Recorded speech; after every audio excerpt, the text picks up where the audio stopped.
LRS మీద అధికార ప్రతిపక్షాల నడుమ పెద్దవారే నడుస్తుంది కదా. కోర్టు కేసులతోటి ఆగిపోయిన ఎల్ఆర్ఎస్ ను మళ్ళా షాల్ చేయాలని సీఎం రేవంత్ రెడ్డి సారు మొన్న నిర్ణయం తీసుకుండు కదా. హగో గట్లెట్లా చేస్తారని అంటున్నారు ప్రతిపక్ష పోళ్ళు. మరి ఎందుకు ఎట్లా అంటున్నారో ఇందాం పాండ్రి. అధికారంలోకి రాగానే ఎల్ఆర్ఎస్ రద్దు చేస్తామన్నారు, రూపాయి ఖర్చు కాకుండా రెగ్యులరైజ్ చేస్తామన్నారు. కానీ ఇవాళ వాళ్ళు చెప్పిన మాటనే మర్చిండ్రు, ఇచ్చిన మాటని తప్పిండ్రు. ఎల్ఆర్ఎస్ పేరుతోటి పబ్లిక్ తా నుంచి ఫీజు గుంజేతందుకే స్కెచ్ చేసిండ్రని మండిపడుతున్నారు. నో ఎల్ఆర్ఎస్ నో బీఆర్ఎస్ అని ఓట్లప్పుడు జనాలకు చెప్పిండ్రు కదా. అప్పుడేమో జనాలను రెచ్చగొట్టి ఇప్పుడు ఎల్ఆర్ఎస్ కు ఫీజులు వసూలు చేస్తుండ్రు. ఇది ఖచ్చితంగా పబ్లిక్ ను మోసం చేసుడే అని హరీష్ సారు, కేటీఆర్ సారు సర్కార్ను తిట్టిపోసిండ్రు. నీళ్లు లేక పంటలు ఎండుతా ఉన్నాయి. మరి ఒకవైపు రైతు కుటుంబాలు కానీ దిగువ మధ్యతరగతి కుటుంబాలు కానీ ఇబ్బందుల్లో ఉన్నాయి.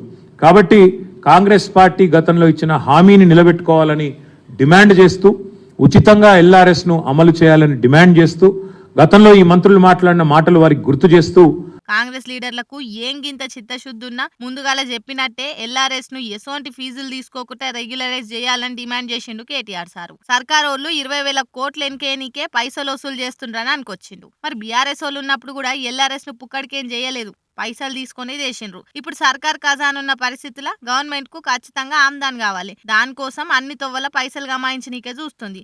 అందుకే మూలకు పడ్డ ఎల్ఆర్ఎస్ ను ముందుకు తెచ్చింది. మనం చేస్తే సంసారం, మంది చేస్తే అదేదో అన్నట్టున్నది బీఆర్ఎస్ వాళ్ళ తీరు అని మండిపడుతున్నారు అధికార పార్టీలు.